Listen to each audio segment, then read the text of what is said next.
Commander Zekhar stood at the bridge of the warship Vengeance's Edge, his four eyes scanning the tactical display with practiced efficiency.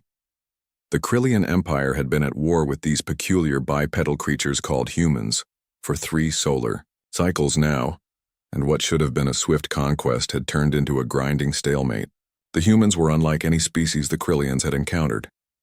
Where other civilizations surrendered after losing their primary worlds, humans fought with a desperation that bordered on madness. They turned asteroids into weapons, used their own ships as battering rams, and showed a complete disregard for acceptable casualty ratios. "Sir," Communications Officer Velnara called from her station, her voice carrying the distinctive clicking undertones of her species. "We're receiving a priority transmission from High Command." Zekhar's mandibles clicked in acknowledgement.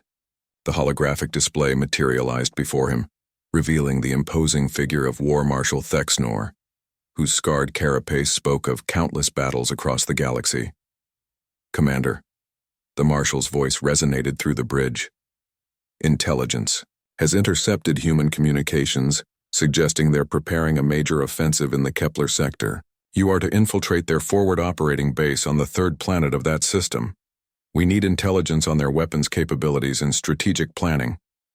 Zekhar felt his warrior's blood surge with anticipation.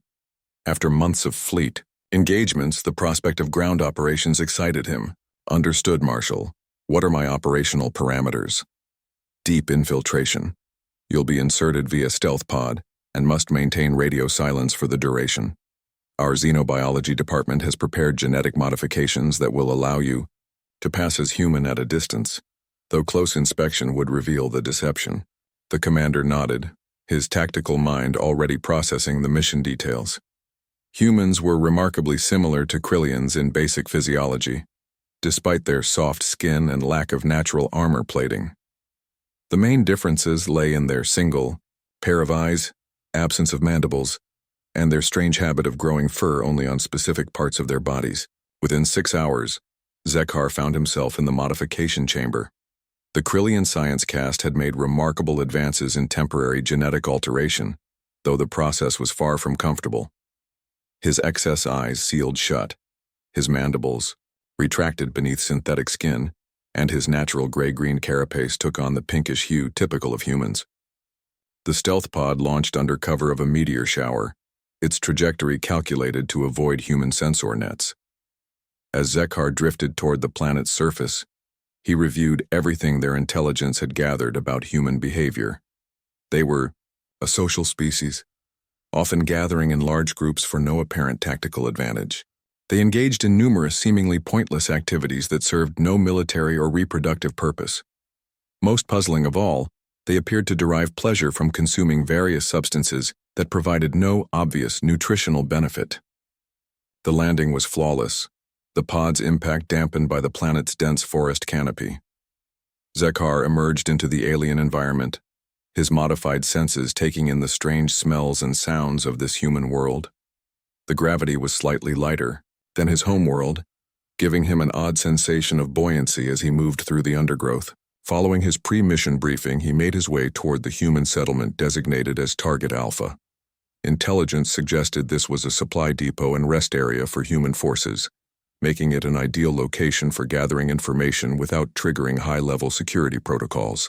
As he approached the perimeter, Zekhar was struck by how different human military installations appeared compared to Krillian ones. Where his people built efficient, geometrically perfect structures designed for maximum defensive capability, the humans had created something that looked almost comfortable. There were open spaces with no tactical value, decorative elements that served no military function, and what appeared to be recreational facilities. The security was surprisingly lax by Krillian standards. Guards were present, but seemed more focused on casual conversation than vigilant patrol. Zekhar observed them for several minutes, noting their relaxed posture and frequent laughter. In Krillian military doctrine, such behavior would be considered a serious breach of discipline. Using his modified appearance and carefully studied human mannerisms, Zekhar approached the main gate. He had memorized the identification documents of a human supply courier who had been captured in a recent skirmish and the forged credentials should be sufficient for initial access.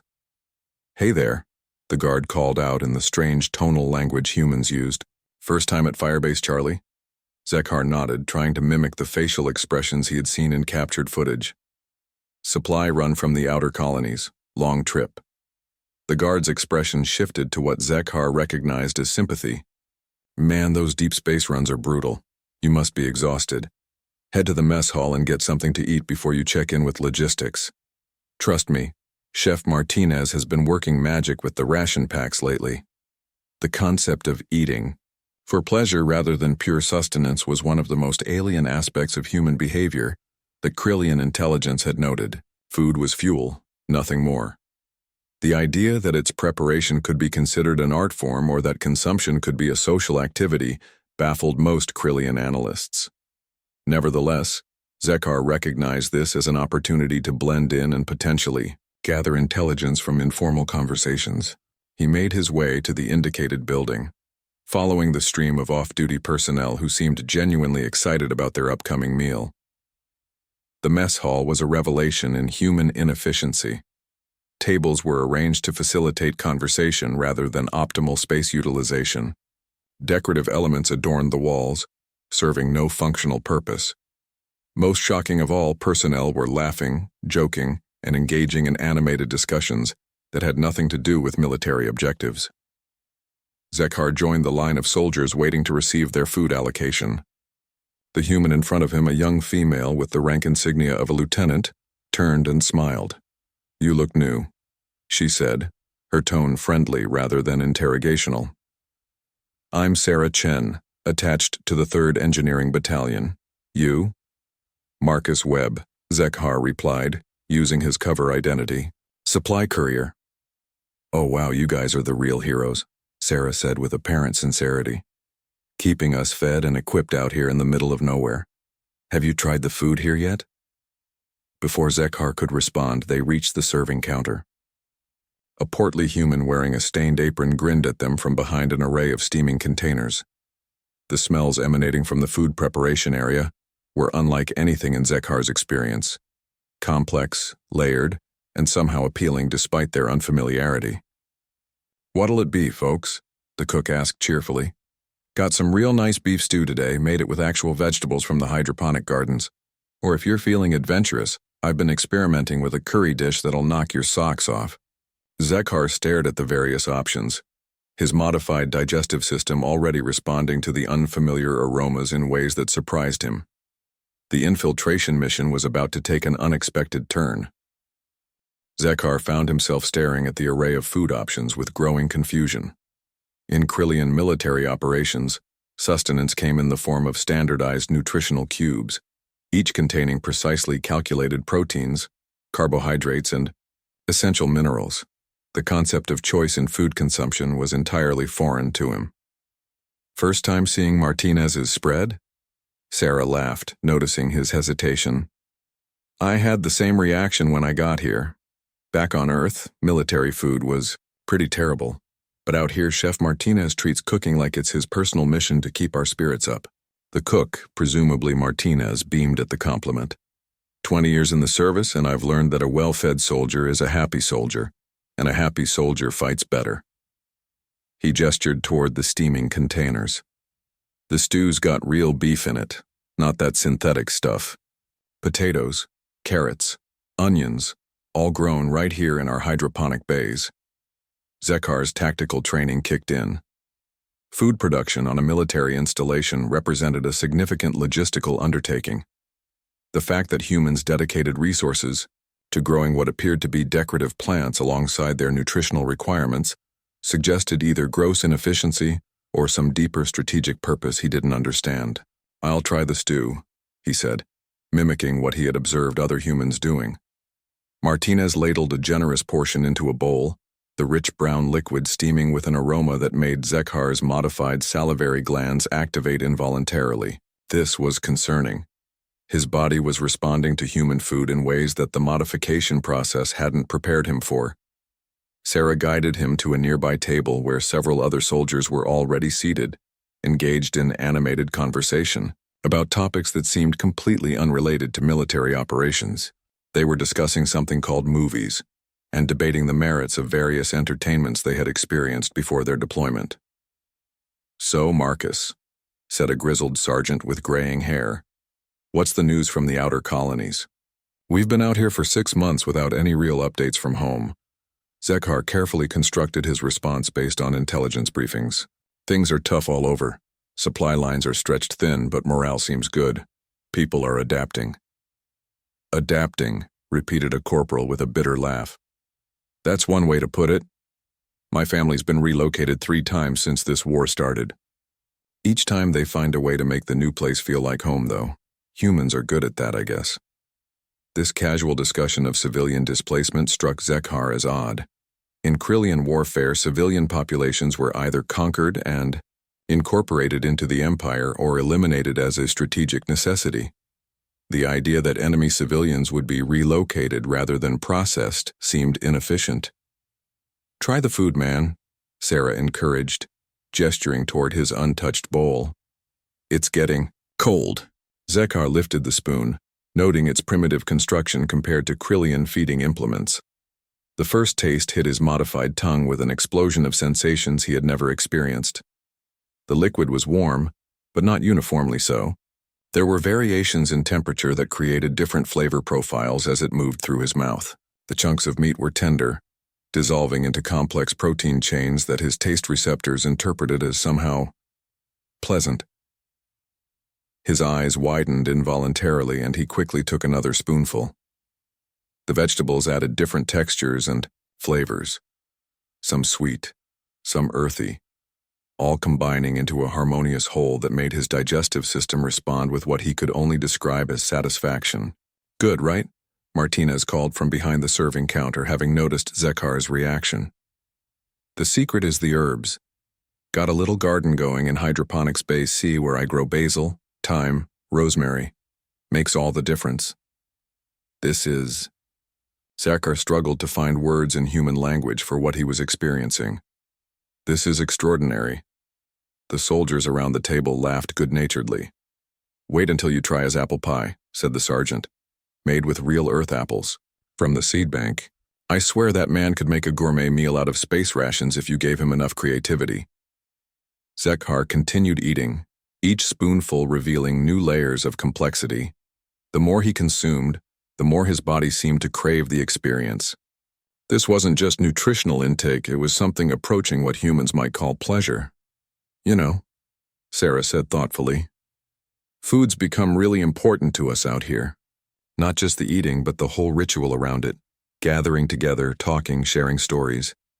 It makes this place feel less like a military installation and more like, I don't know, home maybe."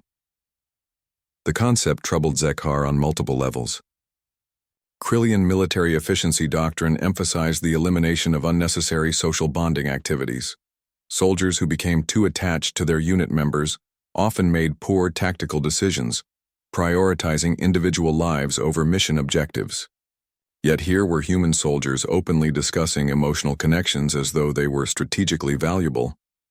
"Where I come from," Zekhar said carefully, "military food is more functional."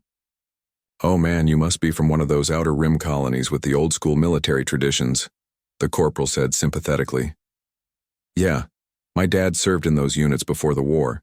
Said they fed them nutrition paste and expected them to like it." Martinez approached their table, wiping his hands on his apron. "Mind if I sit? Kitchen's caught up for now." Without waiting for an answer, he settled into an empty chair. "You know, before the war, I ran a little restaurant back on New Angeles. Nothing fancy, just good comfort food for working folks. When the recruitment officers came around, I figured my skills might be useful keeping soldiers fed. More useful than you know," Sarah said warmly. "Half the reason morale stays high on this base is because of what you do in that kitchen." Martinez shrugged modestly. "Food's about more than just nutrition. It's about connection, memory, hope. When a soldier tastes something that reminds them of home, or when they share a good meal with their squad mates, it gives them something worth fighting for, beyond just duty." Zekhar found himself processing this information with growing alarm. If human military effectiveness was somehow linked to emotional satisfaction derived from food consumption, this represented a significant intelligence finding. Yet as he continued eating, he couldn't deny that the experience was affecting him in ways he hadn't anticipated. "This stew," he said hesitantly. "How do you create such complex flavors?" Martinez's face lit up with enthusiasm. "Ah, that's the beauty of real cooking. See, anyone can throw ingredients together and make something edible, but to make something that brings joy, that takes understanding how different elements work together. The meat provides protein and richness, but it's the vegetables that add sweetness and texture. The herbs create depth, and the slow cooking process allows all those flavors to marry together into something greater than the sum of its parts." As Martinez spoke, Zekar realized he was learning more about human psychology and culture through this single meal than months of intelligence briefings had provided. The complexity of their relationship with food reflected a species that prioritized experiences and emotional connections in ways that Crelian military doctrine had completely failed to account for. Over the following days, Zekar found himself drawn back to the mess hall with increasing frequency.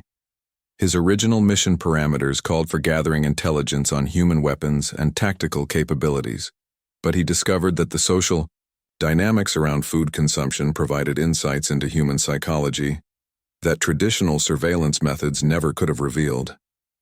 Each meal brought new experiences.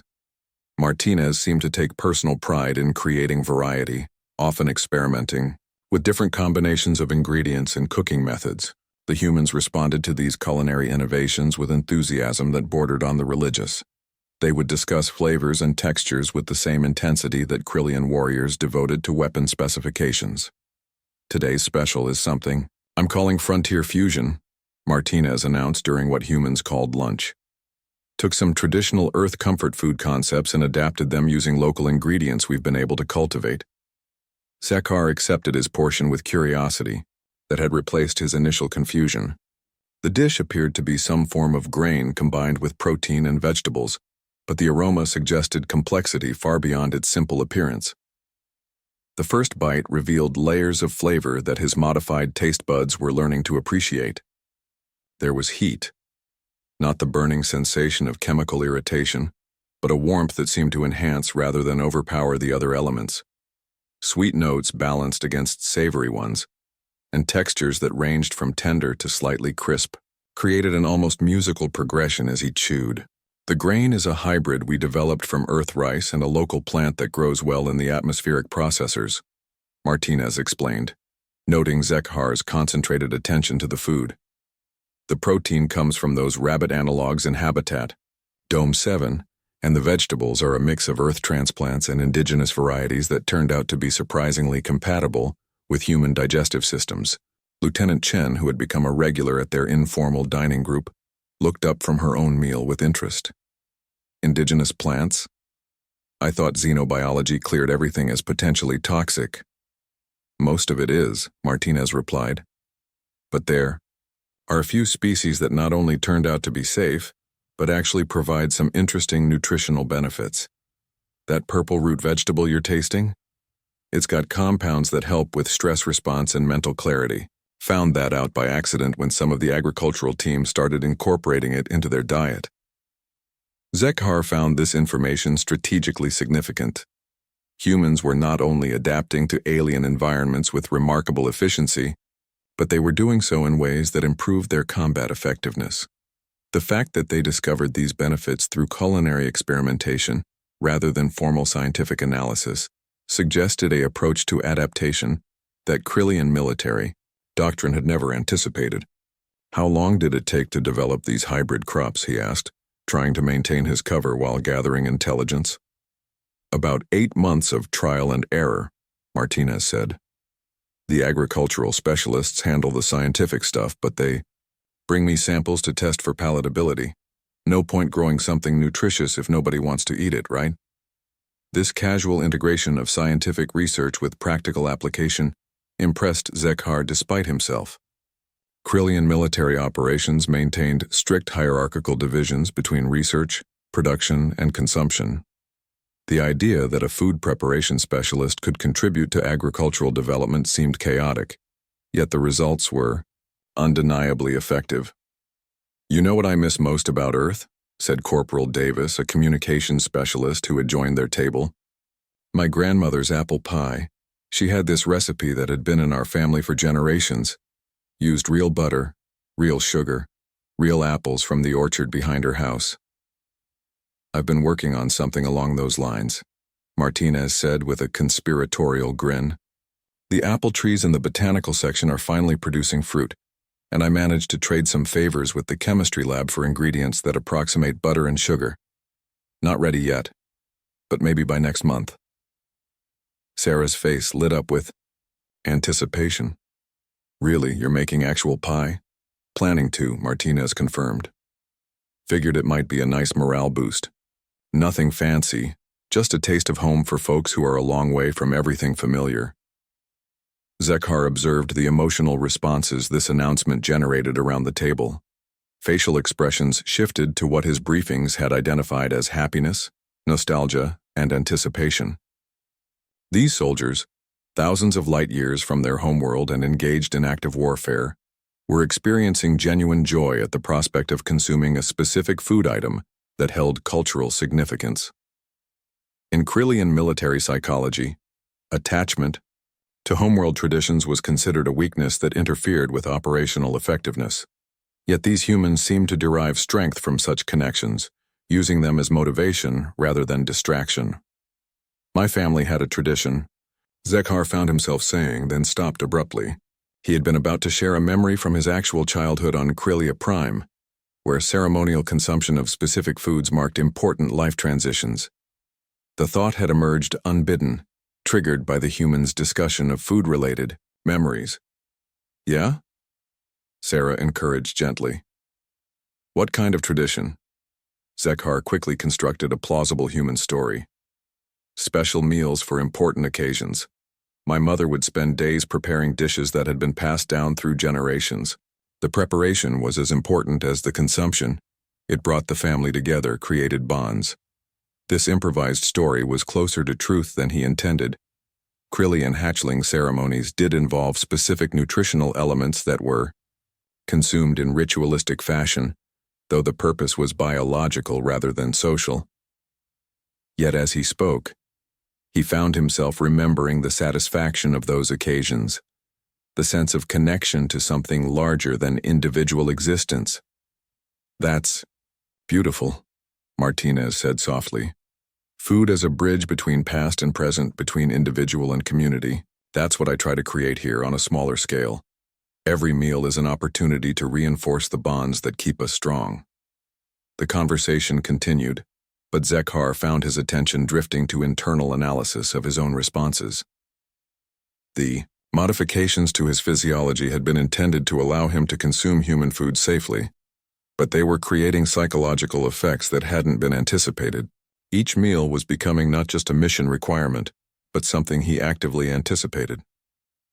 That evening, as he sat in his assigned quarters reviewing the intelligence he had gathered, Zekhar realized that his understanding of human military capability had fundamentally shifted.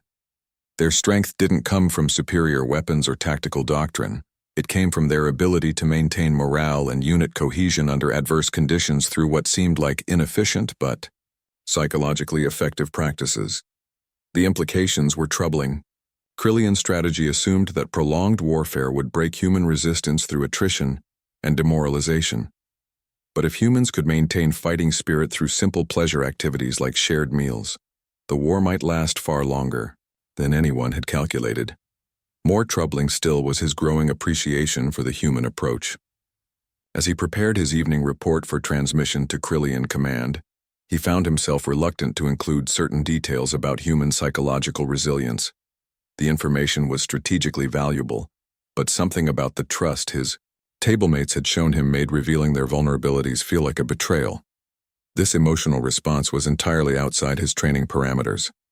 Krillian military conditioning emphasized mission accomplishment above all other considerations. Yet as he reviewed his notes about Martinez's cooking techniques and Sarah's stories about her family, he found himself questioning assumptions about efficiency and effectiveness that had guided his entire military career. 3 weeks into his infiltration mission, Zekar faced an unprecedented crisis. His morning report to Krillian Command had been delayed by what he could only describe as reluctance. The intelligence he had gathered about human psychological vulnerabilities was extensive and strategically valuable, yet transmitting it felt increasingly wrong. The catalyst for this internal conflict came during what Martinez had declared a special dinner to celebrate the successful harvest from the hydroponic gardens. The mess hall had been decorated with flowering plants and colorful fabric panels that served no tactical purpose, but created an atmosphere the humans described as festive. "Ladies and gentlemen," Martinez announced as he wheeled out a cart, laden with covered dishes. "Tonight we're not eating military rations, tonight we're dining." The distinction seemed important to the humans, though Zekar struggled to understand the difference. Food was food, regardless of presentation or ceremonial elements. Yet as Martinez began unveiling his creations, even Zekar had to admit that the visual impact was remarkable. The centerpiece was what Martinez called a roasted bird, one of the chicken analogs from the agricultural domes, prepared with herbs and vegetables that had been arranged with artistic precision. Surrounding dishes contained colorful arrays of plant matter that had been transformed through cooking into aromatic compositions that made Zekar's modified salivary glands respond involuntarily. "The bird's been slow roasted with rosemary and thyme," Martinez explained as he began carving portions. "The stuffing inside is made from grain we grew here, mixed with nuts from the earth seed bank and dried fruits that the botany section managed to cultivate. The sauce is made from the pan drippings enhanced with a wine substitute we've been fermenting from fruit juice." Sarah accepted her portion with obvious reverence. "Chef, this looks like something from a restaurant back on Earth. How did you manage all this with military resources?" "Called in a lot of favors," Martinez grinned, "and spent about 6 months planning and preparing. But you all deserve something special. We've been out here fighting this war for a long time, far from everything familiar. Sometimes you need to remind yourself what you're fighting for." As Zekar received his portion, he found himself staring at the artful arrangement on his plate. The visual presentation was unlike anything in his experience. Colors and textures arranged not for nutritional efficiency, but for aesthetic appeal. It was profoundly alien, yet somehow appealing. The first bite exceeded even his growing expectations. The meat was tender and flavorful, with herbs that complemented rather than masked its natural taste. The stuffing provided contrasting textures and flavors that created complexity with each mouthful. The sauce added richness that seemed to enhance every other element, but it was the emotional response around the table that truly captured his attention. Soldiers who had been maintaining professional military bearing throughout their deployment were relaxing, laughing, sharing personal stories with an openness that would have been considered a security breach in Krillian operations. "This reminds me of Thanksgiving dinners at my parents' house," said Lieutenant Chen, her voice carrying notes of nostalgia and contentment. The whole family would gather around one table, sharing food and catching up on each other's lives. It was chaos, but it was good chaos. "My family never did big gatherings," admitted Corporal Davis. "But this feels like what I imagine those occasions must have been like. Everyone together, no rank or hierarchy, just people enjoying each other's company." Sergeant Morrison, the grizzled veteran who usually maintained strict military bearing, had visibly relaxed. "You know what's funny? Back when I was a young soldier, I thought all this social stuff was a waste of time. Figured the only thing that mattered was following orders and completing missions. But after 20 years of service, I've learned that missions succeed or fail based on the strength of the bonds between the people executing them." Zekar found himself nodding involuntarily. The observation aligned with tactical principles he had never consciously articulated. Unit cohesion was indeed a critical factor in military effectiveness, though Krillian doctrine achieved it through discipline and hierarchy rather than shared experiences. Food brings people together in ways that formal military structure never could, Martinez observed as he moved around the table, ensuring everyone had adequate portions. When you share a meal with someone, you're performing an ancient ritual of trust and community. You're saying I trust you enough to be vulnerable with you, to share resources, to lower my guard. The philosophical implications of this statement troubled Zekhar deeply. In Krillian military culture, vulnerability was weakness, and lowered. Guards invited attack. Yet these humans seemed to derive strength from practices that should have made them tactically inferior. The war's been going on for 3 years now, Sarah said thoughtfully. Sometimes I wonder if the enemy understands what they're fighting. They seem to think that if they just hit us hard enough, we'll break and surrender. But they don't realize that humans don't break that way. How do we break? Asked Davis with curiosity rather than concern. We don't, Morrison replied firmly. That's what makes us dangerous. You can destroy our cities, kill our soldiers, occupy our worlds. But as long as 2 humans are left alive, we'll find a way to keep fighting. And more importantly, we'll find reasons to keep fighting. Zekhar felt a chill that had nothing to do with the meal's temperature. This casual conversation had revealed strategic intelligence that could reshape Krillian understanding of human military psychology. The enemy they had been fighting was not driven primarily by tactical considerations or resource competition, but by psychological factors that made them fundamentally different from any species the Krillian Empire had previously encountered. What kind of reasons, he found himself asking, though the question felt like a betrayal of his mission parameters. This, Sarah said simply, gesturing around the table. Moments like this. The hope that someday when the fighting's over we'll be able to share meals like this with our families again. The knowledge that somewhere out there people are living normal lives, falling in love, having children, growing old together, because we're here holding the line. Martinez raised his glass of the fruit-based beverage he had prepared. To holding the line and to the people and experiences that make it worth holding. The others raised their glasses in unison, and Zekhar found himself participating in the ritual despite its complete lack of tactical value. The liquid was sweet and slightly effervescent, with complex flavors that seemed to complement the emotional significance of the moment. As the evening progressed, Zekhar observed behaviors that contradicted every assumption about military efficiency he had ever held. These soldiers were sharing personal information that could be used against them, displaying emotional vulnerabilities that enemies could exploit, and prioritizing social bonding over operational security. By every measure of Krillian military doctrine, they should have been easily defeated. Yet their casual confidence suggested otherwise. They spoke of the war as though victory was inevitable, not because they possessed superior weapons or tactics, but because they possessed something their enemies lacked, a reason to fight that transcended mere conquest or survival. The realization that struck Zekhar most forcefully was that he was beginning to understand that reason.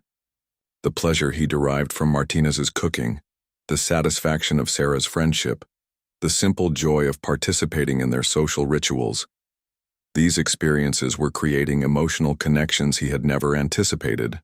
For the first time since beginning his infiltration mission, Zekhar found himself wondering whether the Krillian Empire's approach to warfare might be fundamentally flawed.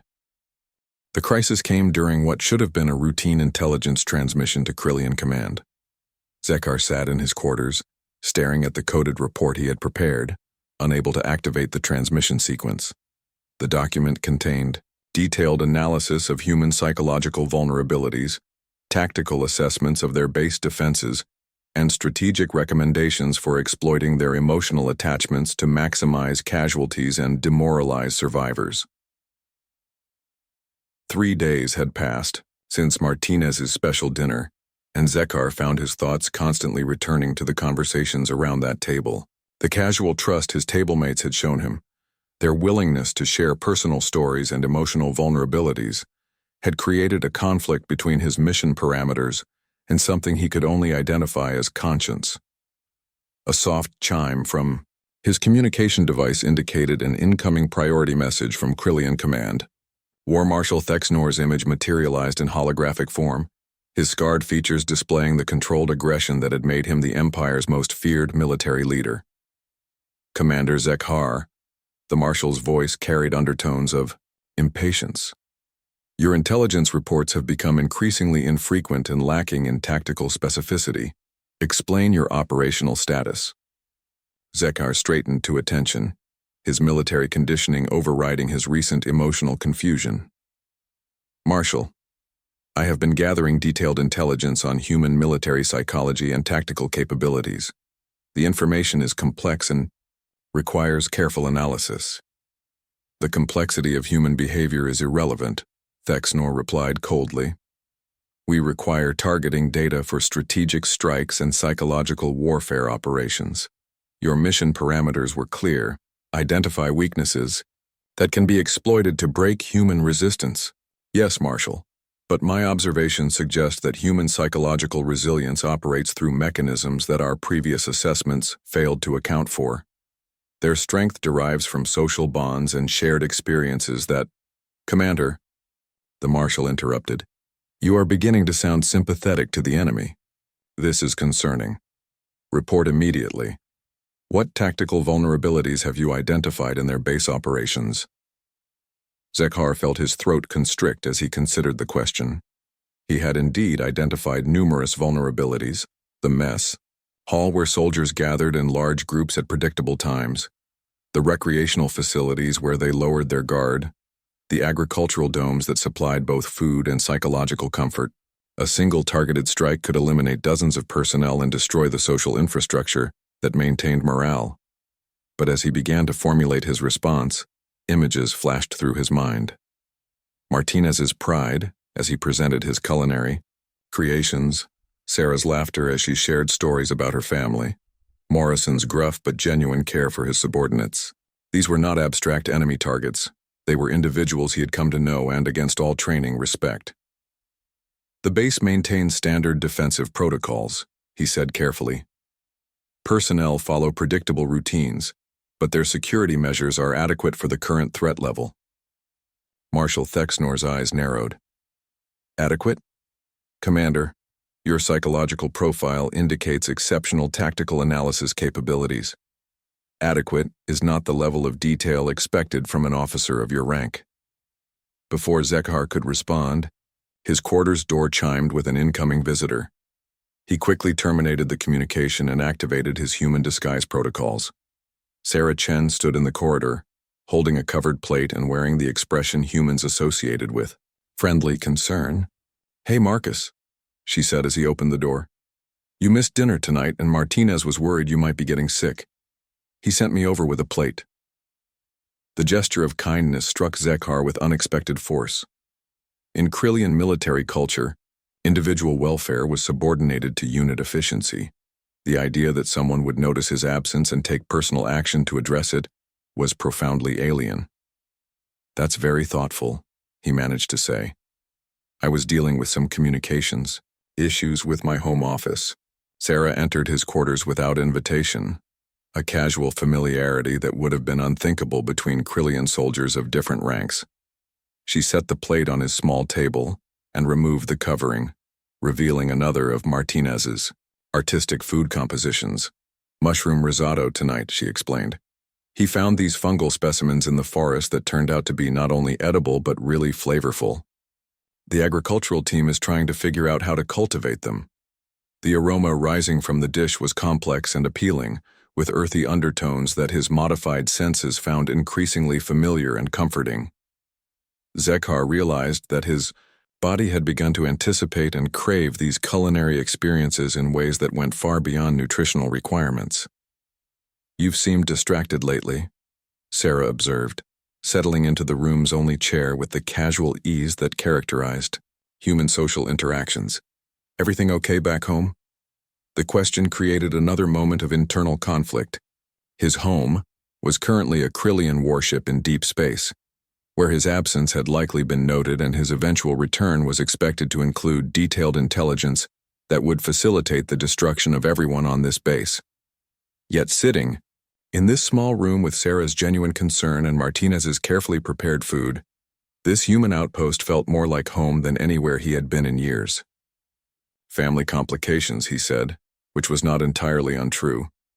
His loyalty to the Krillian Empire could be considered a family obligation, and it was certainly becoming complicated. I get that, Sarah nodded sympathetically. The war's been hard on everyone's family relationships. Long deployments, uncertain communication schedules, the constant worry about what might happen. My parents haven't heard from me in 3 months because of communication blackouts in this sector. Zekhar took a bite of the risotto, the creamy texture and complex flavors providing a momentary distraction from his growing internal crisis. The mushrooms added an earthy depth that complemented the grain perfectly, while herbs and other seasonings created layers of taste that evolved as he chewed. "How do you maintain connections across such distances?" he asked, genuinely curious about human psychological coping mechanisms. "Food, actually," Sarah laughed. "I know that sounds silly, but my mom taught me to cook some of our family recipes before I deployed. When I make her dumplings or her special soup, I feel connected to her even though we're separated by hundreds of light years. And sharing those recipes with people here creates new connections that help fill the void." This revelation struck Zekhar as strategically significant. Human emotional resilience was partly maintained through cultural practices that could be transmitted and shared between individuals. Unlike Krillian psychological conditioning, which relied on institutional hierarchy and rigid behavioral protocols, human morale was distributed and self-reinforcing. "Have you shared your family recipes with Martinez?" he asked. "Some of them," Sarah confirmed. "He's incredibly interested in how different cultures approach food preparation. Says it helps him understand what makes people feel comfortable and cared for. Last week he made a version of my grandmother's chicken soup for a soldier who was feeling homesick, and the guy actually cried when he tasted it." The image of a warrior crying over food would have been incomprehensible to Zekhar a month ago. Now he found himself understanding the emotional power of taste and memory, the way certain flavors could transport consciousness across time and space to moments of safety and love. His communication device chimed again with another priority. "Message from Krillian Command." Sarah glanced at it curiously. "Work never stops, does it?" she said with understanding. "I should let you get back to your communications issues. But Marcus, if you need someone to talk to about family stuff, I'm a pretty good listener. Sometimes it helps to talk through problems with someone who's not directly involved." After she left, Zekhar stared at the blinking communication device for several minutes before answering. Marshal Thexnor's image appeared again, his expression considerably more hostile than during their previous conversation. "Commander, you terminated our communication abruptly. Explain." "Security concern, Marshal. Potential surveillance by human personnel required immediate communication blackout." "Your cover remains intact?" "Yes, Marshal. I have successfully integrated into their social structure and gained access to tactical intelligence." "Excellent. Transmit your findings immediately. Fleet Command is preparing a major offensive in this sector and requires detailed targeting data for maximum psychological impact." Zekhar felt something inside him fracture. The casual mention of psychological impact meant that Krillian's strategy was not focused merely on military victory, but on breaking human spirit through targeted cruelty.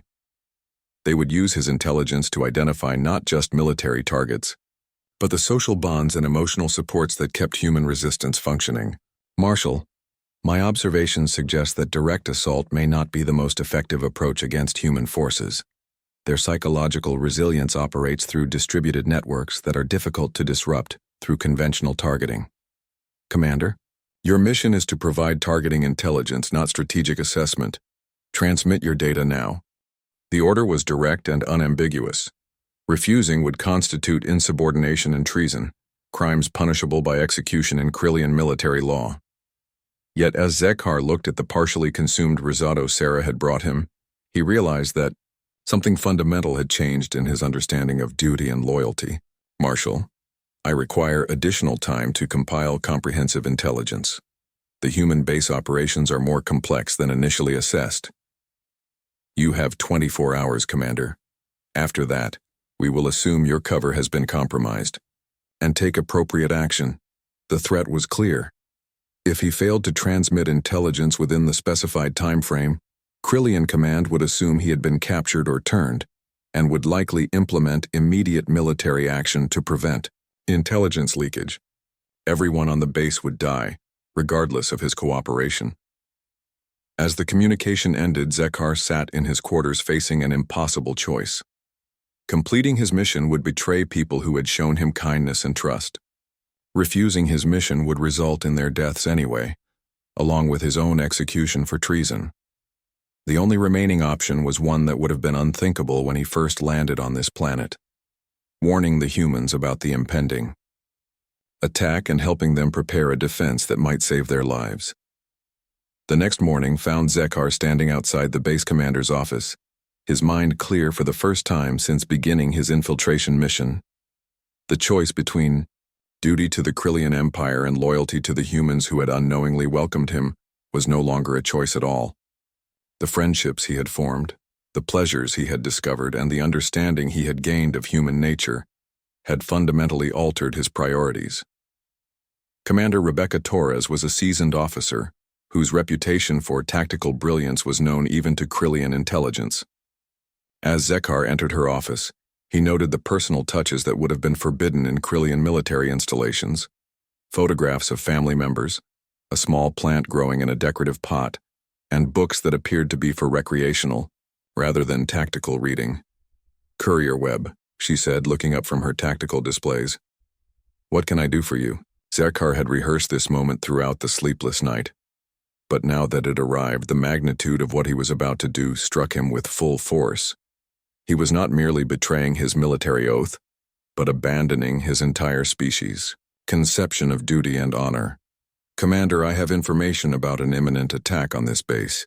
Information that will save lives if acted upon immediately." Torres' expression shifted to alert attention. "What kind of information, and how did you come by it?" "Before I continue, you should know that my real name is Commander Zekar of the Krillian Imperial Navy. I am not human. I have been conducting an infiltration mission on this base for the past month." The silence that followed was profound. Torres's hand moved slowly to the emergency alarm button on her desk, but she did not activate it. Instead, she studied Zekar's face with the analytical intensity of a career military officer, processing unexpected intelligence. "Prove it," she said simply. Zekar deactivated his genetic modifications, allowing his natural appearance to emerge. His second pair of eyes opened, his mandibles extended, and his skin shifted from human pink to its natural gray-green coloration. The transformation took less than 30 seconds, but he could see the shock register on Torres's face. "My mission was to gather intelligence for a major Krillian offensive scheduled to begin in approximately 18 hours, he continued. "The attack will target not just military assets, but the social infrastructure that maintains human morale. They plan to destroy the mess hall during dinner, eliminate key personnel like Chef Martinez who provide psychological support, and specifically target recreational and agricultural facilities." Torres activated her communication system with quick, efficient movements. "All department heads to my office immediately. Priority Alpha protocols." She then looked back at Zekar with cold, professional assessment. "Why are you telling me this?" The question went to the heart of everything Zekar had struggled with over the past month. "Because during my time here, I have learned that Krillian assumptions about human psychology and military effectiveness are fundamentally flawed. You derive strength from connections and experiences that we dismiss as weaknesses. And because the people on this base have shown me kindness and trust that I cannot repay with betrayal." "The food," Torres said suddenly, understanding dawning in her expression. "You've been eating with our people, sharing meals in the mess hall. That's not just gathering intelligence, that's how you learned about our social structure. Your Chef Martinez has a saying about food creating connections between people. I did not understand it when I first heard it, but I have come to realize that those connections are the source of human military resilience. Destroying them would be like destroying something beautiful and irreplaceable." The department heads began arriving. The base's tactical officer, intelligence specialist, communications chief, and others whose faces Zekar recognized from the mess hall. Their reaction to his revealed appearance ranged from shock to anger to fascination, but Torres maintained control of the situation with calm authority. "This is Commander Zekar of the Krillian Imperial Navy," she announced. "He has intelligence about an imminent attack on our base. Zekar, please brief my staff on enemy capabilities and planned assault vectors."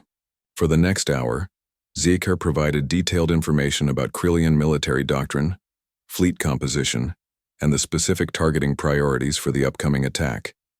He shared intelligence about weakness in Krillian tactical approaches that human forces could exploit, and suggested defensive strategies that could turn the assault into a costly failure for his former comrades.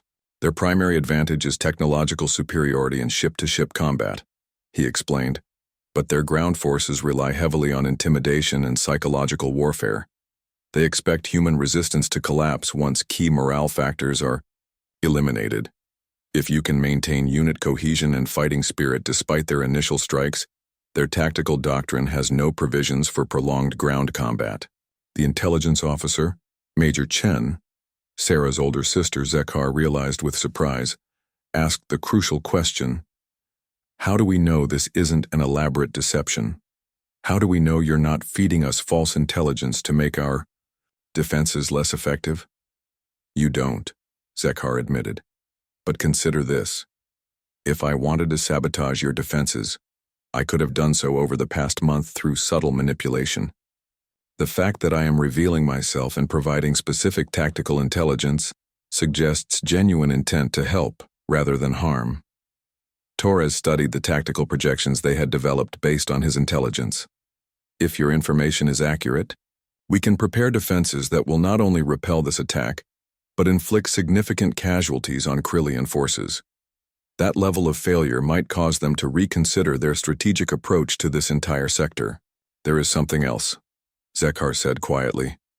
"Krillian Command expects a final intelligence transmission from me within the next 6 hours. If I fail to provide it, they will assume my cover has been compromised and may accelerate their attack timeline." "What were they expecting you to report?"